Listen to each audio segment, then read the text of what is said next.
Hello viewers, আর mobile হসপিটালে স্বাগত জানাচ্ছি। নতুন একটি ভিডিও নিয়ে আসলাম। আজকে Vivo Y19 network problem solve, কিভাবে আমরা নেটওয়ার্ক সমস্যার সমাধান করব সেটা আজকে দেখাবো। তো চলো আমরা বোর্ডে যাই। আমাদের বোর্ডে সিস্টেমেটিক ডায়াগ্রামে হার্ডওয়্যার সলিউশন। তো দেখো, এই যে প্রত্যেকটা যে লাল, সবুজ, হলুদ, নীল, এই যে মার্কিং গুলো যে আছে, সেই মার্কিং গুলো, যে দাগগুলো, সেই লেয়ারের নাম। তো যাই হোক, এখন দেখো আমাদের প্রথমত একটা জিনিস প্রথমে চেক করতে হবে নেটওয়ার্কের, যে আমাদের নেটওয়ার্ক সেকশনে ভোল্টেজ আছে কিনা। আমি প্রথম থেকেই চলে আসছি আগে চার্জিং আইসি থেকে। মানে ছোট ছোট বিষয়গুলো তো তোমরা জানোই। তো সেই ক্ষেত্রে আমরা ডিপলি আলোচনা করি আজকে। তো এই যে ভিপিএস পাওয়ারটা চার্জিং আইসি থেকে হয়। তো চার্জিং আইসি থেকে ভিপিএস পাওয়ারটা বেরিয়ে যাচ্ছে। হ্যাঁ, চার্জিং আইসি থেকে ভিপিএসটা পাওয়ার আইসিতে পাওয়ারটা বেরিয়ে কোথায় যায়? আমাদের চলে যায় নেটওয়ার্ক সেকশনের পিআইসিতে। তো এই পিআইসিতে আমাদের ভিপিএস পাওয়ারটা যাচ্ছে, সেটা আমাদেরকে মেপে দেখতে হবে। এই যে ভিপিএস পাওয়ারটা কোথায় আসছে? পিআইসিতে আসছে। এই যে লক্ষ্য করো, দুটো পিআইসি আছে, একটা 2G আইসি আছে, একটা 4G আইসি আছে। এই যে দেখতে পাচ্ছ সবুজ লেয়ারটা আছে, সবুজ লেয়ারটা তো পিআইসি 2G তে প্রথমে এসে নেটওয়ার্কটা ইন করে। তো এইটা হচ্ছে 2G আইসি। আর এই বাম পাশে যেটা দেখতে পাচ্ছ, এটা হচ্ছে 4G আইসি। আমাদের এটা হচ্ছে 4G আইসি। নেটওয়ার্কের এখানে দুটো আইসি কাজ করছে, পিআইসি, দুটো পিএ, অনেক সেটে 3টা পিএ থাকতে পারে। এটাতে আছে দুটো পিএ আছে। হ্যাঁ, তো এটা একটা 2G, একটা 4G। তো এই দুটো আইসি আমি দেখিয়ে দিলাম। তো এই দুটো আইসি প্রত্যেকটা 3.7 ভোল্টেজ থাকতে হবে এই দুটো আইসিতেই। মানে পিএ যেটাই থাকুক না কেন, আমাদের সেটে একটা থাকুক বা দুটো থাকুক আর 3টা থাকুক, প্রত্যেকটাতে ভিপিএস পাওয়ার থাকতে হবে। সেটা হচ্ছে 3.7 থেকে 4.2 ভোল্টেজ। এইটাতে আমাদেরকে প্রথমত লক্ষ্য রাখতে হবে।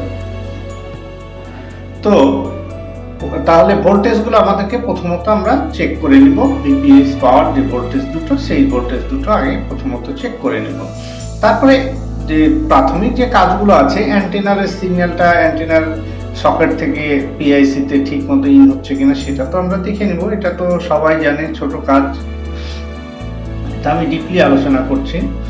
তো পিআইসিতে আবার এখান থেকে আরো কিছু সিগন্যাল আছে, যে সিগন্যালগুলো আসে আরএফআইসি থেকে। কিছু কিছু সেটে যেটা থাকে ডাব্লিউটিআর আইসি, তো কিছু কিছু সেটে এটা আরএফআইসি হিসেবে থাকছে। তো দেখো এখানে আমাদের বাম পাশে এটা হচ্ছে পাওয়ার আইসি থেকে আমাদের যে ভোল্টেজটা যাবে, পাওয়ার আইসি থেকে আবার আরএফআইসি তে ভোল্টেজটা যায়।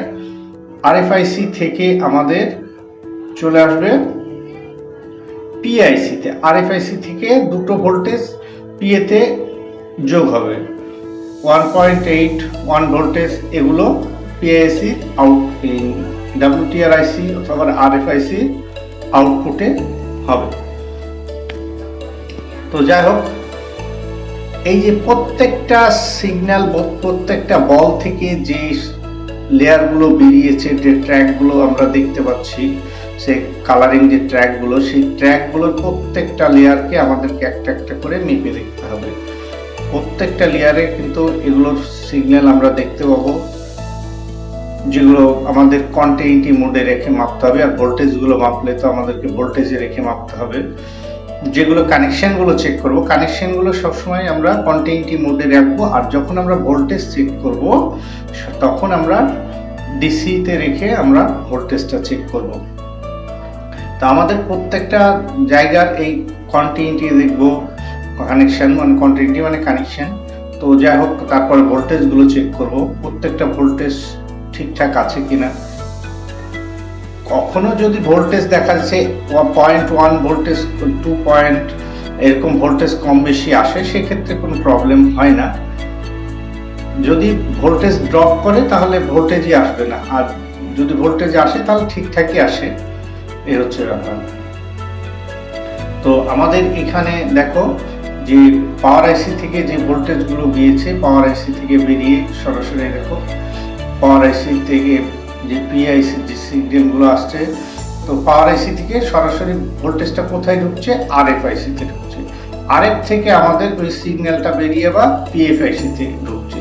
তো এই প্রত্যেকটা সিগন্যাল কিংবা ভোল্টেজ আমাদেরকে এগুলো একটা একটা করে আমরা চেক করে দেখে নেব। নেটওয়ার্কের আলোচনা করতে গেলে বিশাল আলোচনার বিষয় আছে।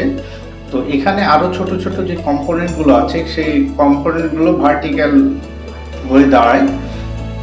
তো এই কম্পোনেন্ট গুলোর মধ্যে দেখা যায় যে কখনো কোন ক্যাপাসিটর শর্ট হয়ে গেলে, কোনো রেজিস্টার যদি কেটে ড্রপ হয়ে যায় ভোল্টেজ, সেক্ষেত্রেও নেটওয়ার্কটা পায় না। তো এইসব জিনিসগুলো আমাদেরকে প্রত্যেকটাকে চেক করে করে দেখতে হবে। আইসি সাধারণত সেটের খুব কম খারাপ হয়, আইসি খুব সহজেই খারাপ হয় না। সাধারণত আমাদের কেবল লাইনের এবং অ্যান্টিনারের যে সকেট আছে, যে কেবলটা আমরা লাগাই লুজ কানেকশনের জন্য হয়ে থাকে, অথবা অ্যান্টিনার সকেট থেকে পিআইসি অবধি যে একটা ট্র্যাক আছে, সবুজ ট্র্যাক, ওই ট্র্যাকে অনেক সময় ছোট ছোট কম্পোনেন্টগুলো থাকে, কম্পোনেন্টগুলো অনেক সময় ব্রেক হয়ে যায়। ব্রেক হয়ে গেলে সেক্ষেত্রে আমাদের সিগন্যালটা পিআইসিতে পৌঁছায় না, সেক্ষেত্রে নেটওয়ার্কটা প্রবলেমটা দেখায়। তো প্রাথমিকভাবে আমাদেরকে যে কেবলগুলো চেক করতে হবে, অ্যান্টিনার আমাদের সেটের যে ব্যাক পার্টটা থাকে, ব্যাক পার্টে অ্যান্টিনার থাকে, অ্যান্টিনারটা আমাদের ঠিকঠাক, আমাদের চার্জিং বোর্ডে যে অ্যান্টিনার পয়েন্ট থাকে সেখানে টাচ আছে কিনা ওগুলো দেখে নিতে হবে। তারপর কেবলটাকে চেক করে দেখতে হবে লুজ কানেকশন আছে কিনা, কেবলটা কাটা আছে কিনা, এগুলো দেখতে হবে। তারপরে অ্যান্টিনার সকেট থেকে পিআইসি যে কানেকশন সেগুলোকে মেপে দেখতে হবে। এসব জিনিসগুলো একটা একটা করে পুরোটাই আমাদেরকে মেপে মেপে দেখতে হবে। তাহলেই আমাদের খুব সহজেই সমাধানগুলো আমরা করতে পারবো।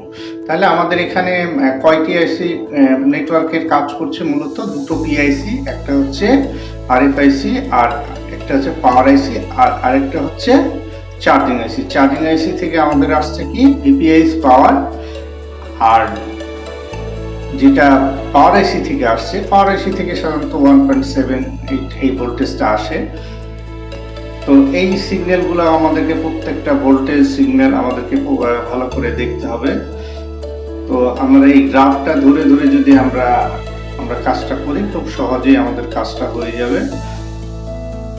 তো এই কাজগুলো করতে হলে আমাদের এই ডায়াগ্রামের প্রত্যেকটা লেয়ারকে আমাদেরকে ফলো করতে হবে, তাহলে আমাদের কাজটা খুব সহজেই সমাধান করতে পারবো। তো যাই হোক, ভিডিওটা যদি আমার ভালো লাগে একটু চ্যানেলটা সাবস্ক্রাইব করবে। সবাইকে অসংখ্য ধন্যবাদ জানিয়ে আমার ভিডিওটা এখানেই শেষ করছি।